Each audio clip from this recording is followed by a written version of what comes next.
ನೋಡಿ ಕ್ಯಾರೆಟ್ ತುರಿದು ಇಟ್ಕೊಂಡಿದ್ದೇನೆ. ಇಷ್ಟಾಗಿದೆ, ಒಂದು ಕ್ಯಾರೆಟ್ ಸಾಕು. ನೋಡಿ ಜಾಸ್ತಿ ಆಗಿದೆ ನಿಮಗೆ ಸಿಹಿ ಬರುತ್ತೆ ಅದು. ಮತ್ತು ಒಂದು ಪೀಸು ಶುಂಠಿ ತುರಿದು ಇಟ್ಕೊಂಡಿದ್ದೇನೆ. ನಿಮಗೆ ಬೇಕಿದ್ರೆ ಬೆಳ್ಳುಳ್ಳಿ ಕೂಡ ಹಾಕ್ಕೊಳ್ಬೋದು ಇದ್ರ ಜೊತೆಗೆ. ನಾನು ಬೆಳ್ಳುಳ್ಳಿ ಹಾಕ್ತಾ ಇಲ್ಲ. ಮತ್ತು ಒಂದು ಸ್ವಲ್ಪ ಕೊತ್ತಂಬರಿ ಸೊಪ್ಪು ತೊಳೆದು ಇಟ್ಕೊಂಡಿದ್ದೇನೆ. ಮತ್ತು ಒಂದು ಸ್ವಲ್ಪ ಕಾರ್ನು. ಇದು ಕಾರ್ನ್ ಹಾಕೋದ್ರಿಂದ ನಿಮಗೆ ತುಂಬ ಟೇಸ್ಟ್ ಬರುತ್ತೆ. ಇನ್ನೂ ಜಾಸ್ತಿ ಕೂಡ ಹಾಕ್ಕೊಳ್ಬೋದು. ಒಂದು ಸ್ವಲ್ಪನೇ ಮಾಡ್ತಿರೋದ್ರಿಂದ ಇಷ್ಟು ಇಟ್ಕೊಂಡಿದ್ದೇನೆ. ಬೇಕಿದ್ರೆ ಒಂದು ಅರ್ಧ ಕಾರ್ನು ಕಟ್ ಮಾಡಿ ಇಟ್ಕೊಳ್ಬೋದು. ಬೇಯಿಸಿ ಇಟ್ಕೊಳ್ಬೇಕಾಯ್ತು. ಇದು ಹಸಿ ಕಾರ್ನಲ್ಲ, ಬೇಯಿಸಿದ್ದೇನೆ ನೀರಲ್ಲಿ. ಬೇಯಿಸಿ ಹಾಕ್ಬೇಕು ಇದಕ್ಕೆ. ಇವಾಗ ಬನ್ನಿ ಹೇಗೆ ಮಾಡೋದು ಅಂತ ತೋರಿಸ್ತೇನೆ. ಸ್ವಲ್ಪ ಎಣ್ಣೆ ಇಟ್ಟಿದ್ದೇನೆ. ಎಣ್ಣೆ ಇಟ್ಟು ಒಂದು 2 ಸ್ಪೂನ್ ಎಣ್ಣೆ ಇಟ್ಟಿದ್ದೇನೆ. ಅದಕ್ಕೆ 1 ಸ್ಪೂನಷ್ಟು ನಾನು ಜೀರಿಗೆ ಹಾಕ್ತಾ ಇದ್ದೇನೆ. ನಾನು ಕಂಪಲ್ಸರಿ ಜೀರಿಗೆ ಎಲ್ಲದಕ್ಕೂ ಹಾಕ್ತೇನೆ. ಹೆಚ್ಚಾಗಿ ನಾನು ಜೀರಿಗೆ ಜಾಸ್ತಿ ಯೂಸ್ ಮಾಡ್ತೇನೆ. ಅದು ಜೀರಿಗೆ ಸ್ವಲ್ಪ ಫ್ರೈ ಆಗಬೇಕು. ಅದು ಫ್ರೈ ಆದಮೇಲೆ ನಾನು ಇದು ಬೆಳ್ಳುಳ್ಳಿ ಇದೆಯಲ್ಲ ಅದನ್ನು ಹಾಕ್ತೇನೆ. ಇದ್ರ ಜೊತೆ ನೀವು ಬೆಳ್ಳುಳ್ಳಿ ಶುಂಠಿ ಪೇಸ್ಟ್ ಬರುತ್ತೆ ಅದನ್ನು ಹಾಕ್ಕೊಳ್ಬೋದು. ಇವಾಗ ನೋಡಿ ಇದು ಫ್ರೈ ಆಗಬೇಕು. ಇದು ಜೀರಿಗೆ ಸ್ವಲ್ಪ ಫ್ರೈ ಆದಮೇಲೆ ಇದಕ್ಕೆ ನಾನು ಶುಂಠಿ ಪೇಸ್ಟ್ ತುರಿದು ಇಟ್ಕೊಂಡಿದ್ದೇನೆ. ಪೇಸ್ಟ್ ಅಲ್ಲ, ಇದು ತುರಿದು ಇಟ್ಕೊಂಡಿದ್ದೇನೆ. ಇದನ್ನು ಹಾಕ್ತೇನೆ. ಇವಾಗ ಜೀರಿಗೆ ಆಯಿತು. ಇದು ಸ್ವಲ್ಪ ಹಸಿ ವಾಸನೆ ಹೋಗ್ಬೇಕು. ಇದ್ರ ಜೊತೆಯಲ್ಲಿ ನೀವು ಬೆಳ್ಳುಳ್ಳಿ ಬೇಕಾದ್ರೆ ಹಾಕ್ಕೊಳ್ಬೋದು. ಇದು ಶುಂಠಿ ಬೆಳ್ಳುಳ್ಳಿ ಪೇಸ್ಟ್ ಬರುತ್ತಲ್ಲ ಅದನ್ನು ಕೂಡ ಹಾಕ್ಕೊಳ್ಬೋದು. ಇದು ಜಸ್ಟ್ ಒಂದು ಸ್ವಲ್ಪ ಹಾಕಬೇಕು. ಜಾಸ್ತಿ ಹೊತ್ತು ಇದು ಮಾಡಿದ್ರೆ ನೀವೆಲ್ಲ ಅದು ಇದಕ್ಕೆ ಹಿಡ್ಕೊಳ್ಳುತ್ತೆ, ಇದೆಲ್ಲ ಬಾಣಲೆಗೆ ಹಿಡ್ಕೊಳ್ಳುತ್ತೆ. ಇವಾಗ ಇದಾದಮೇಲೆ ಇದ್ರ ಜೊತೆಯಲ್ಲಿ ನಾನು ಕಾರ್ನ್ ಹಾಕ್ತಾ ಇದ್ದೇನೆ.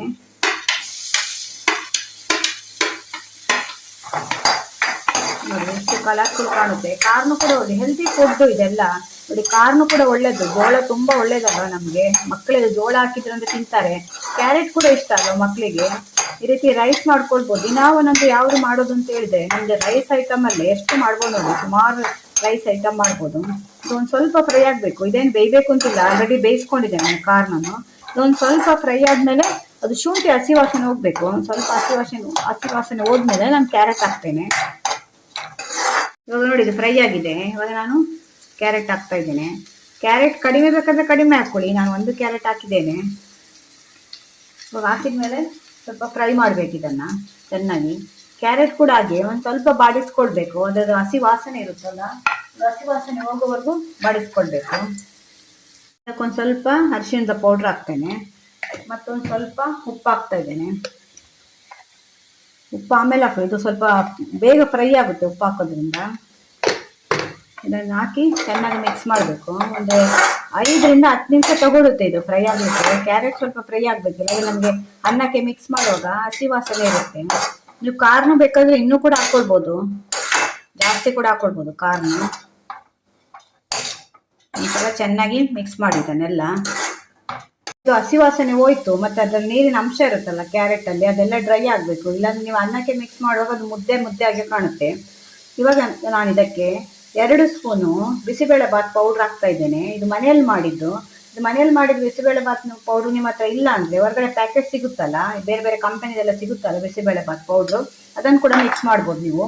ಈ ಒಂದು ಪೌಡ್ರ್ ಇಟ್ಕೊಂಡು ನೀವು ಸುಮಾರು ಅಡುಗೆ ಮಾಡ್ಬೋದು. ಇವಾಗ ಇದನ್ನು ಪೌಡ್ರ್ ಹಾಕಿದ ಮೇಲೆ ಮತ್ತೊಮ್ಮೆ ಚೆನ್ನಾಗಿ ಮಿಕ್ಸ್ ಮಾಡಿ. ಮತ್ತೊಂದು ಸ್ವಲ್ಪ ಎಣ್ಣೆ ಬೇಕಾಗುತ್ತೆ. ಇದಕ್ಕೊಂದು 3 ಸ್ಪೂನಷ್ಟಾದರೂ ಎಣ್ಣೆ ತಗೊಳುತ್ತೆ. ನಾನು 2 ಸ್ಪೂನ್ ಹಾಕಿದ್ದೇನೆ. ಚೆನ್ನಾಗಿ ಮಿಕ್ಸ್ ಮಾಡಿದ ಮೇಲೆ ಮೇಲ್ಗಡೆ ಮತ್ತೊಂದು ಸ್ಪೂನ್ ಹಾಕ್ತೇನೆ. ಮಿಕ್ಸ್ ಮಾಡುವಾಗ 1 ಸ್ಪೂನ್ ಹಾಕ್ತೇನೆ. ಇವಾಗ ಆ ಪೌಡ್ರ್ ಹಾಕಿದ ಮೇಲೆ ಒಂದು 2 ನಿಮಿಷ ಬಿಸಿ ಮಾಡಿ ಅಷ್ಟೇ, ಜಾಸ್ತಿ ಬೇಡ. ಸಿಮ್ಮಲ್ಲಿ ಇಟ್ಕೊಂಡು ಒಂದು ಸ್ವಲ್ಪ ಹೀಗೆ ಆಡಿಸಿ. ಒಂದು ಸ್ವಲ್ಪ ಈಗ ಆಗಿದೆ ಇದು. ಅದರದ್ದು ಮಸಾಲೆ ರೆಡಿ ಮಾಡ್ಕೊಂಡಿದ್ದೇನೆ ಕ್ಯಾರೆಟ್ ರೈಸ್ಗೆ. ಇದ್ರ ಮೇಲೆ ಒಂದು ಸ್ವಲ್ಪ 1 ಸ್ಪೂನಷ್ಟು ಮತ್ತೆ ಎಣ್ಣೆ ಹಾಕ್ತಾ ಇದ್ದೇನೆ. ಇಲ್ಲಾಂದರೆ ನಿಮ್ಗೆ ಎಣ್ಣೆ ಕಮ್ಮಿ ಆಗುತ್ತೆ. 1 ಸ್ಪೂನ್ ಸಾಕು. ಒಟ್ಟು ಇದಕ್ಕೆ 3 ಸ್ಪೂನ್ ಎಣ್ಣೆ ಹಿಡಿಯುತ್ತೆ ಅಷ್ಟೇ.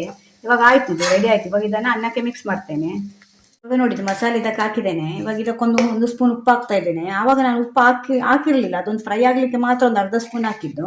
ಈಗ 1 ಸ್ಪೂನು ಉಪ್ಪು ಹಾಕ್ತಾ ಇದ್ದೇನೆ. ಉಪ್ಪು ಮತ್ತೆ ಬೇಕಿದ್ರೆ ಆಮೇಲೆ ಮಿಕ್ಸ್ ಮಾಡ್ಕೊಳ್ಬೋದು. ಮತ್ತು ಕೊತ್ತಂಬರಿ ಸೊಪ್ಪು ಕಟ್ ಮಾಡಿ ಇಟ್ಕೊಂಡಿದ್ದೇನೆ ಒಂದು ಸ್ವಲ್ಪ, ಇದನ್ನು ಕೂಡ ಹಾಕ್ತಾ ಇದ್ದೇನೆ. ಎಷ್ಟು ಚೆಂದ ಕಾಣ್ತಾ ಇದೆ ನೋಡಿ. ಬಿಳಿ, ಹಸಿರು, ಕೇಸರಿ, ನಮ್ಮ ಬಾವುಟದ ಕಲರ್ ಹಾಗೆ ಕಾಣ್ತಾ ಇದೆ 3 ಕೂಡ. ಇವಾಗ ಇದಕ್ಕೊಂದು ಸ್ವಲ್ಪ ನಿಂಬೆಹಣ್ಣು ರಸ ಕೂಡ ಹಾಕ್ತಾ ಇದ್ದೇನೆ. ಇದಕ್ಕೆ ಉಳಿಬೇಕಲ್ಲ, ಇವಾಗ ನಾವು ಖಾರ ಹಾಕಿದ್ದೆವು, ಉಪ್ಪು ಹಾಕಿದ್ದೆವು, ಉಳಿಬೇಕಲ್ಲ. ಅದರಿಂದ 1 ಲಿಂಬೆಹಣ್ಣಿನ ರಸ ಕಟ್ ಮಾಡಿ ರಸ ತೆಗೆದು ಇಟ್ಕೊಂಡಿದ್ದೇನೆ, ಅದನ್ನು ಹಾಕ್ತಾ ಇದ್ದೇನೆ. ಇವಾಗ ಇದನ್ನೆಲ್ಲ ಮಿಕ್ಸ್ ಮಾಡಬೇಕು. ಇದನ್ನು ಸೌಟಲ್ಲಿ ಮಿಕ್ಸ್ ಮಾಡೋದು ಕಷ್ಟ, ಯಾಕೆಂದರೆ ನೀವು ಕೈಯಲ್ಲೇ ಮಿಕ್ಸ್ ಮಾಡಬೇಕಾಗುತ್ತೆ. ಒಂದ್ಸಲ ಚೆನ್ನಾಗಿ ಸೌಟಲ್ಲಿ ಮಿಕ್ಸ್ ಮಾಡ್ಕೊಳ್ಳಿ, ಆಮೇಲೆ ಕೈಯಲ್ಲೇ ಮಿಕ್ಸ್ ಮಾಡಿ. ಯಾಕೆಂದರೆ ಇದು ಕ್ಯಾರೆಟು ನೋಡಿ ಹೀಗೆ ಗಂಟು ಇರುತ್ತೆ. ನೀವು ಸೌಟಲ್ಲಿ ಮಿಕ್ಸ್ ಮಾಡಿದರೆ ಅದು ಫುಲ್ ಮಿಕ್ಸ್ ಆಗಲ್ಲ ಸರಿಯಾಗಿ. ನೋಡಿ ಕಾಣುತ್ತೆ ಅಂದ್ಕೊಳ್ತೇನೆ, ಗಂಟು ಇರುತ್ತೆ ನೋಡಿ. ಅದು ಅದರಿಂದ ಫುಲ್ಲಾಗಿ ರೈಸ್ಗೆ ಮಿಕ್ಸ್ ಆಗಲ್ಲ. ಒಂದ್ಸಲ ನೀವು ಇದರಲ್ಲಿ ಚೆನ್ನಾಗಿ ಮಿಕ್ಸ್ ಮಾಡಿದ್ಮೇಲೆ ಮತ್ತೆ ಕೈಯಲ್ಲಿ ಮಿಕ್ಸ್ ಮಾಡ್ಕೊಳ್ಳಿ. ಈಗ ಸರ್ವ್ ಮಾಡ್ತೇನೆ, ಮಿಕ್ಸ್ ಮಾಡಿದ್ದೇನೆ ಚೆನ್ನಾಗಿ. ಇದೆಲ್ಲ ಚೆನ್ನಾಗಿ ಮಿಕ್ಸ್ ಆಗಬೇಕು, ಯಾಕಂದರೆ ಕ್ಯಾರೆಟ್ ಗಂಟು ಇರುತ್ತೆ.